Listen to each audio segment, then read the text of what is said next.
Нормовен. Лекі з ніг. Здоров'я вен. Хто почуває себе затишно у путінських обіймах та як багато об'єктів палає на території Російської терористичної федерації внаслідок Божої кари і доброї волі наших спецслужб? Про це не тільки поговоримо просто зараз. Звати мене Ірина Узлова. І зі мною традиційно щобудня Борис Тізенгаузен, політтехнолог. Борисе, вітаю, рада бачити. Слава Україні! Вітаю, героям слава!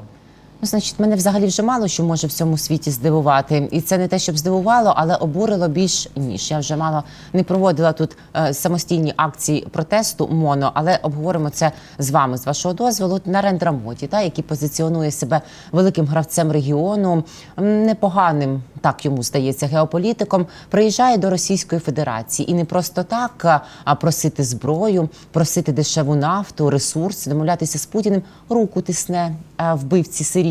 І це ще не все. Просто падає і розчиняється ось в його обіймах. Прошу, ось так. Нарендра Моді, прем'єр-міністр Індії, робить ось таке. Ось таке робить індійський прем'єр, і серійний вбивця усміхається і, гляньте, двома руками просто, добре, що ногою ще йому ніде нічого не притиснув. І то, можливо, ми не бачили, звісно.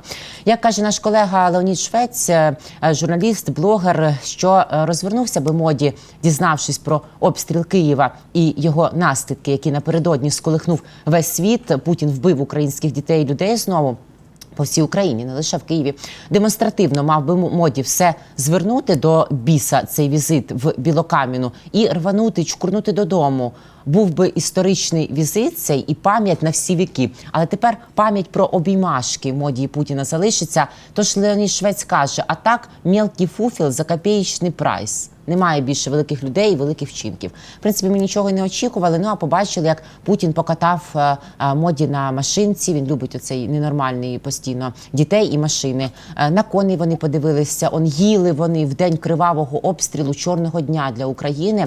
Вони їли, їм лізло, значить, в рот. І коні, не надто енергійні коні виходили під пісні гурту «Любе» в день масованого обстрілу України Російською Федерацією. Ось так, да? Як там, Борисе, думаєте, дешева нафта і липкі обійми Путіна не тиснуть ні в якому місці на рендрі Моді? Ну, думаю, что нет. Вообще, вот тут нужно понимать, что там кадры, где они сидят, поедают сладости, и где Моди говорит, что быть дома у большого друга – это великая честь. После этого он еще рассказывает про Индию как колыбель демократии.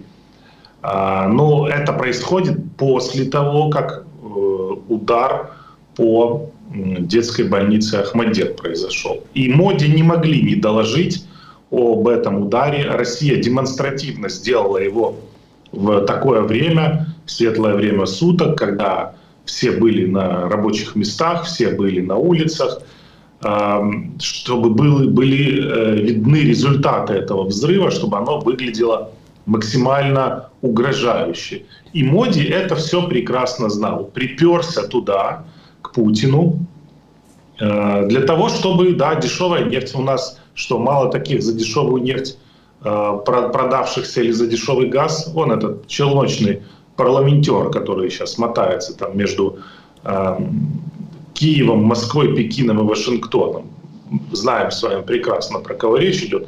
Поэтому приехал Моди ровно потому, что решать нужно свои проблемы. Тяжело ему дались третьи выборы. Сейчас дешевая нефть – залог того, что электорат будет лоялен. А тут, знаете, и не в моде, кстати, речь. Не только в моде, точнее.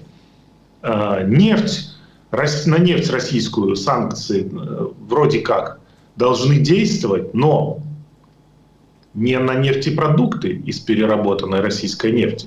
То есть Индия стала одним из ключевых, ключевой страной, куда российская нефть прибывает, перерабатывается на индийских либо там совместных НПЗ и дальше. Сейчас прям, наверное, открою секрет Полишинеля. В том числе и некоторые европейские страны закупают уже из переработанной российской нефти топливо. И никому не жжет карман, руку и так далее. Поэтому Путин там сделал добрый жест, мол, индийцы, которых обманом заманили на войну, есть и такие, кстати, там порядка 40 человек, будут возвращены до завершения их контракта. То есть о чем речь? Там, значит, российские рекрутеры рассказывали индийцам, ну, понятно, страна-то огромная, население там сумасшедшее количество, рассказывали, что в России их ждет заработок, хорошие деньги, еще и в вузы помогут поступить, заманивали их в Россию, а потом отправляли на войну. Так вот, таких там 30-40, и Путин жест такой вот прям благородный сделал. Ну, а, кстати, Зеленский осудил, написал отдельно, но я больше не видел ни от кого из европейских чиновников и функционеров тоже акт, ну, мол, приперся, жмешь руку, договариваешься, как лучше обходить санкции. Это вообще никому там не беспокоит сильно. Моди решает еще одну задачу. Путин сильно сблизился с Китаем, стратегический оппонент Индии. И, конечно же, Моди хочет ему тоже. То есть, понимаете, Путин оказался в ситуации, когда Моди к нему едет и будет что-то получше предлагать, чем Китай. Потому что Китай Путину руки выкручивает очень серьезно. И вот так оно.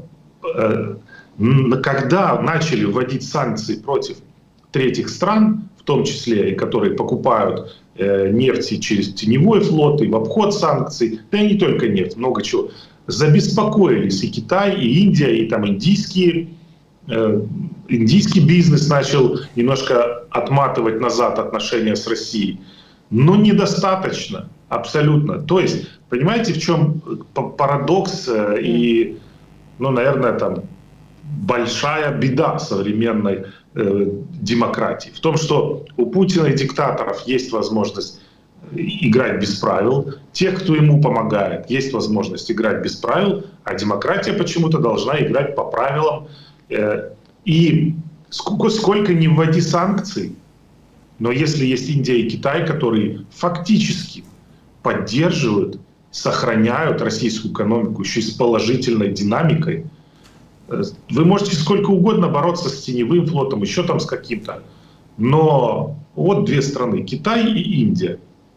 Так, но Байден беспокоится, что если вдруг начать агрессивно бороться с теневым флотом российским или бить по российской нефти, это повлияет на мировые рынки, а это ему накануне выборов не нужно. Это не я говорю, это пишут американские СМИ.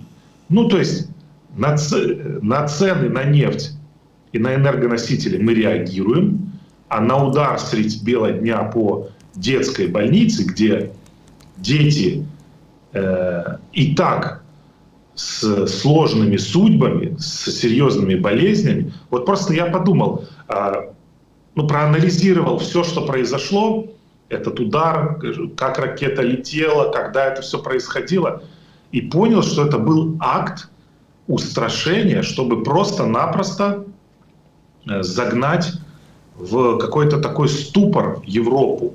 То есть, если ты хочешь показать, что ты можешь применить ядерное оружие, не применяя его, то ты должен именно вот подобный акт был совершить, бесчеловечный. Более, ну, простите там за циничность, более подходящего объекта для самого бесчеловечного акта выбрать, ну, наверное, сложно.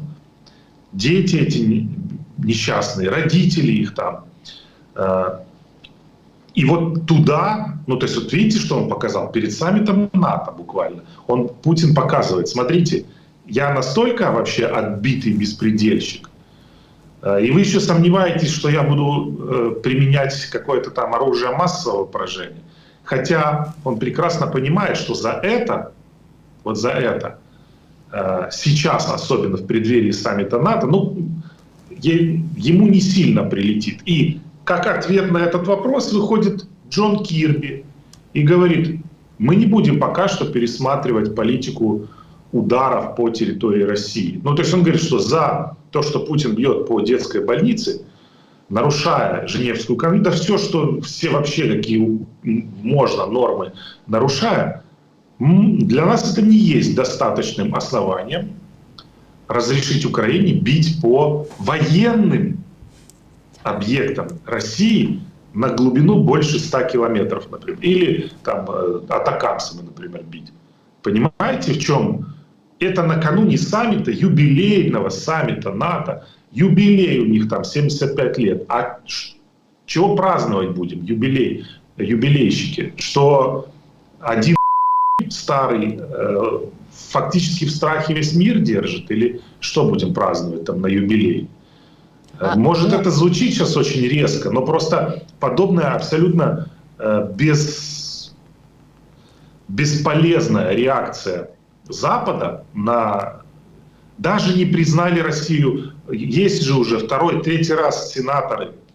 Линдси Грэм, кто там еще, Блюменталь. Подают уже. Признайте Россию спонсором терроризма. Это что, вам не терроризм, что ли? Или как... То есть удар 11 сентября по Всемирному торговому центру средь бела дня – это терроризм.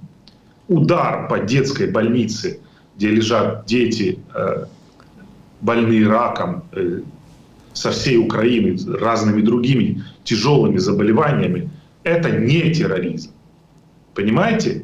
Вот так вчера, я эту картинку, когда увидел, сравнение вот это. То есть там, Бен Ладена можна було знайти, уничтожити? Да, і Сулеймані можна було знайти і знищити. А знаєте, ми таке враження, що не переслухали пісню «Я не вірю в спалені мости». Це ж вони того і не визнають Путіна і Росію державою, спонсором тероризму, Путіна терористом, не роблять ніяких кроків. А Байден, чого ж ми так скептично про саміт НАТО? Я вже вчора взагалі цілі промови їхні дублювали і казала, що вони вийдуть і скажуть, що вони занадто стурбовані, занепокоєні, але вони можуть запевнити, що будуть з Україною до кінця. Щоправда, який це кінець, самі ж не усвідомлюють і не деталізують, звісно, як завжди, і будуть говорити, що Путіну не можна дати перемогти, але при цьому якось, напевно, знову замовчать, що Україні потрібно неодмінно виграти. І будемо ми слухати оці промови. Байден, заявив, що під час саміту НАТО, який, до речі, може стане для нього останнім, і після нього в п'ятницю він вийде, скаже, що він знімається, що його дотиснуть. Але тим не менше про це будемо говорити пізніше. Байден заявив, що Вашингтон і його союзники по НАТО оголосять на цьому тижні про посилення ПВО для України. Дуже вчасно. От вони сидять, дають по одній системі раз в півроку, а тепер, може, посилять ППО. Але при цьому, дійсно, Джон Кірбі каже, далі вглиб території РФ бити не можна. А чому? Мені все-таки здається, що вони залишають, хоч і не їдуть, як на Рендра-моді, обійматися, але залишають ось це якесь привідчинене вікно для Путіна, щоб потім чи самим туди застрибнути, чи боязнь цієї ескалації, хоча в МІД Російської Федерації, там в них є цей Рябков, сумнозвісний, каже, що ядерна дубінка вже якось нікого не лякає, і він цим, до речі, стривожений. Що заважає ще? И самое интересное, что есть те, кто боится, а есть те, кто не боится. То есть, есть страны и лидеры этих стран, Финляндия, например, Латвия, Литва, Эстония, которые заявляют и о том, что и войска нужно будет отправить, и бить по территории там, туда, куда хотите, бейте и так далее. Честно говоря, вчера было правильное решение привести послов максимального количества стран, которые здесь находились, туда, в Ахмадет, чтобы они проводниками стали для своих правительств. Да я думаю, что там и возить не нужно. Тут по всему городу это ощущалось и слышно было, особенно ближе туда, как россияне били ракетами по Киеву, да и не только по Киеву, вчера по всей Украине летели практически. Так вот, насчет окошка. Есть ощущение, что просто не нужна эскалация даже не так, не перед выборами. Есть ощущение, что нет сейчас политиков уровня Рейгана, Тэтчер. Нет политиков, которые просто готовы были бы уничтожить, или как минимум максимальное сдерживание осуществить для вот этого зла в лице. Почему Путин настолько оборзел? Потому что вся эта система попустительская, все эти мягкотелые политики, которые не знали, там, как перед своим электоратом им сплясать, а уж куда там внешняя политика, это все не для нас, мы тут внутренней займемся.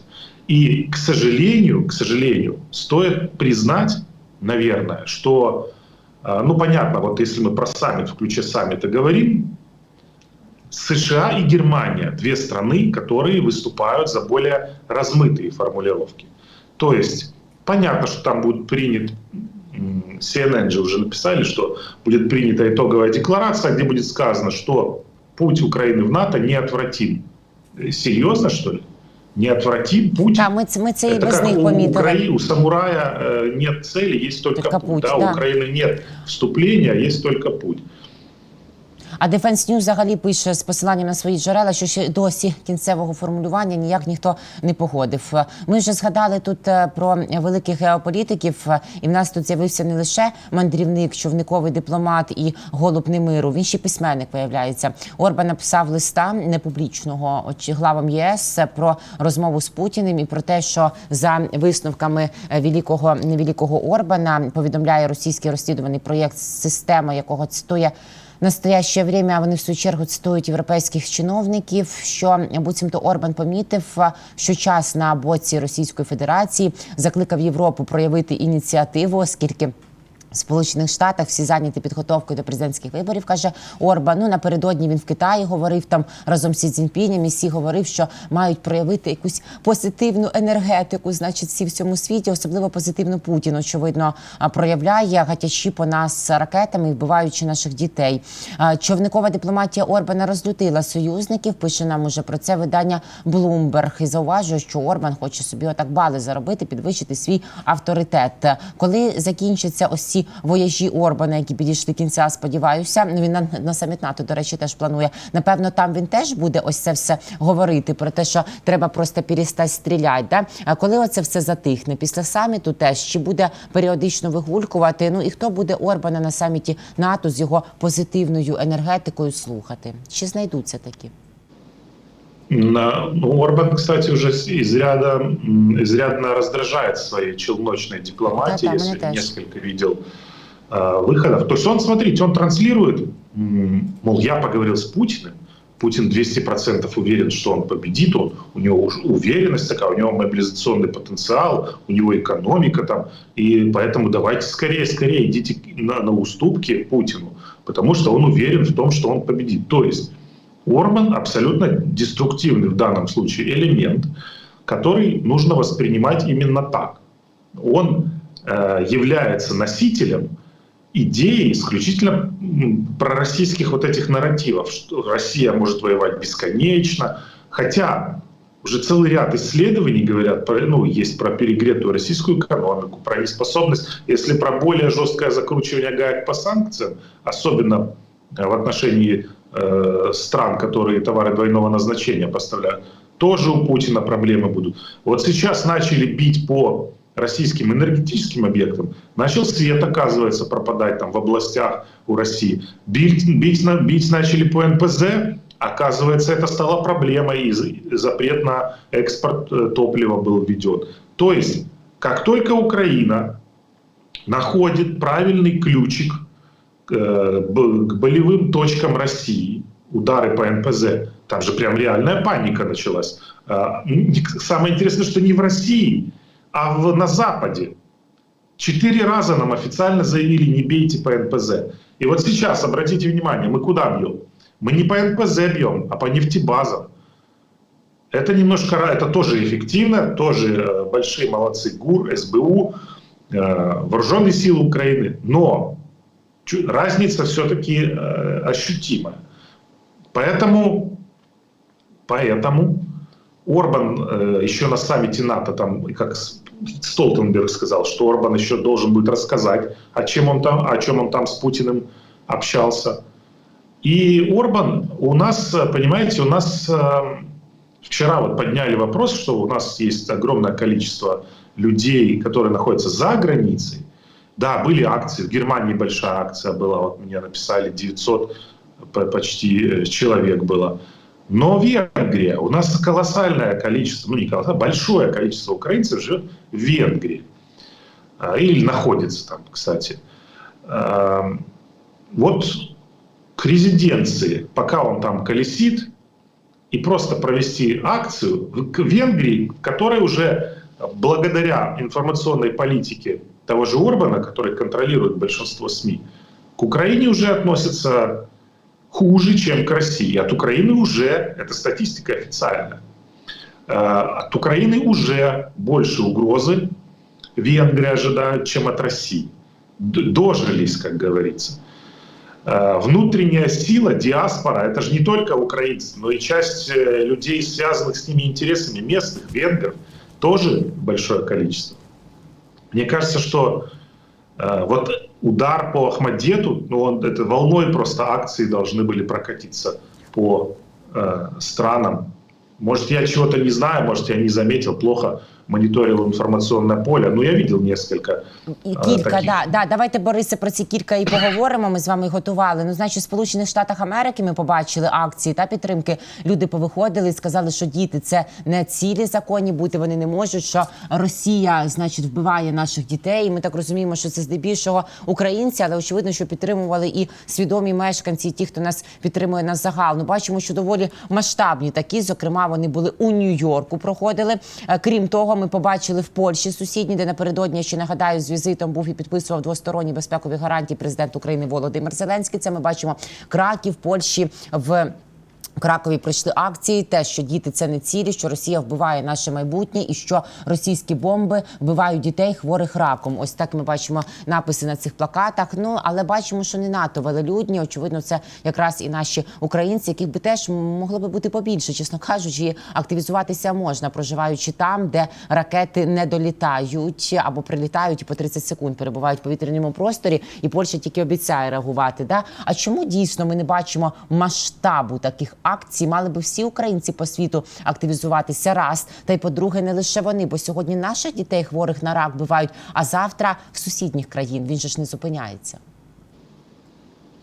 Ну, мне кажется, причин здесь... Вот вы знаете, я почему-то вот увидел вот эту фотографию, которую вы показали, где таким овалом люди стоят. И мне напомнил этот овал стадион. И я вспомнил, сколько людей на трибунах с украинскими флагами украинцев было, когда играла наша сборная там. Ну, небо и земля, правда? То есть на футбол сходить это вообще прям супер, это можно. Съездить, слетать в соседний город, слетать в соседнюю страну, ну, те, кто живет. А вот выйти, еще раз рассказать, что есть Россия и что Украине нужны системы ПВО дополнительно, ну, тут уже как бы времени не хватает. Я сейчас никого, знаете, ну, кто я такой, чтобы упрекать людей? Вот они так решили. Мне кажется, причин может быть много. И то, что, например, кто-то себя, может, уже и не ассоциирует, и возвращаться, и проблемы другие, и боится, что депортируют, и боится, что там еще что-то сделают. Ну, то есть, возможно, так оно. Возможно, не думаю, что это будет эффективно, но тогда есть соцсети, то есть даже элементарно просто поставить тег, картинку, неважно сколько у вас, 100 друзей, 1000, 100 тысяч, какая-то часть их увидит. И вот это, кстати, массово делали, там, сторис ставили. Правда, иной раз, конечно, поразительно, картинка из Ахмадета, потом вот этот, ну, двор этот, где все там повылетало, корпус диализа, у которого рухнула часть. И следующая фотка там, я, значит, с бокальчиком шампанского, классный день, кто со мной на йогу там и так далее. Это, конечно, иной раз диссонирует очень сильно. Но опять же, кто я такой, чтобы осуждать, правда? Ну, думаю, що ми маємо право мотивувати, принаймні, якщо не засуджувати. Втім, інші акції, в нас буквально ще 3 хвилини вашого часу, Борисе, перепрошую, але не можемо не поговорити про те, що інші акції прокотилися вже Російською Федерацією і, як на мене, вельми успішно. Значить, палав калачик, палало все. Майже 40 дронів нарахувало Міністерство пресічень. Це Калач на Дону. Така хороша назва, а пожежа ще краща. Там, значить, губернатор регіончика Волгоградського Андрій Бочаров заявив, що під ударом опинилася електропідстанція його в місті Фролово і нафтобаза в місті Калач на Дону. За даними телеграм-каналу ШОТ, в Калачі на Дону пролунала серія приблизно з 10 вибухів, а як стверджує телеграм-канал МАШ, нафтобазу атакували щонайменше 5 дронів. Летіли вони один за одним. Крім нафтобази в Калачі на Дону, уже не печуть калачі, бо пожежа виникла на хлібзаводі. Але я іронізую тому, що зазвичай росіяни на хлібозаводах зараз не калачі печуть, а дрони виготовляють, як ми бачили неодноразово. Ростовська область, Вася Голубів, йому було неспокійно. Каже, майже 20 дронів нас атакувало, що ж за трясся. І в нього також спалахнули 2 трансформатори на підстанцію. Курська область, неспокійно їй було. Міністерство пресічень, звісно, пише, що вони позбивали все і не тільки. За даними МОРФ, збито 38 безпілотників. Ну, нафтобази, підстанції, все інше з собою збивали, як ми бачимо.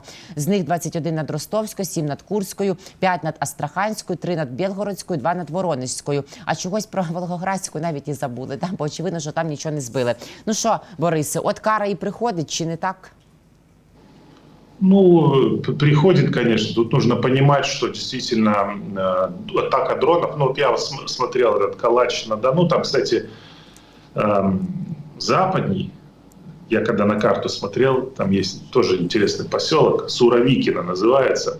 Я не знаю, где сейчас этот Суровикин, которого когда-то арестовали, который, кстати, был идеологом ударов по энергетической инфраструктуре. Но здесь нужно понимать, что вот подобных ушлепков сжирает и своя же система. Поэтому и Гиркина, и Суровикина, и всех остальных. Рано или поздно, когда Путин поймет, что выходить нужно, а победы нет, ему нужны будут вот эти козлы отпущения. И, собственно, вот то, о чем мы всегда с вами говорим, дело генерала, он не заведет его после того, как объявит россиянам про победу, про парад какой-то проведет, потому что по факту, ну, это будет признание поражения. Ну, а про вот эти удары по нефтебазам, по очертаниям прекрасный дрон, бобр украинский, кругленький, красивый, летит.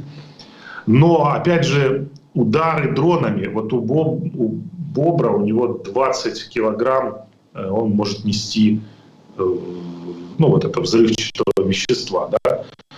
Это несоизмеримо с ударами российскими ракетами по нашей энергетической инфраструктуре. Поэтому, конечно, мы им наносим урон, но если бы мы били ракетами или получили бы разрешение на удары ракетами, но это же гражданская инфраструктура. Вы что? Мы же международное право нарушаем. Ми нічого якраз і не порушуємо, а все право порушує все міжнародне і просто його анулює, нівелює своїми кривавими вбивствами російський диктатор Путін. Борисе, вибачте, що затримала. Дякую за вашу аналітику. Дякую, що ви є в нас. Бережіть себе. Побачимося з вами в п'ятницю під час рубрики. Ну і цими днями в нашому ефірі також на вас, звісно, чекаємо. На все добре. Борис Тізенгаузен, політтехнолог. Моє ім'я Ірина Узлова. Друзі, підписуйтеся, будь ласка, на ютуб Бориса Тізенгаузен великими синіми активними літерами під цим відео. Прямо там ще більше аналітики, ще більше роз'яснень, хто кого чому обіймає і що де палатиме. Обов'язково відповіді знайдете там. І на ютуб 24-го теж, будь ласка, підпишіться. Раді, що ви нас обираєте. Дякую вам за довіру і за вашу активність. Бережіть себе, вірте в Збройні Сили України. Побачимось і переможемо.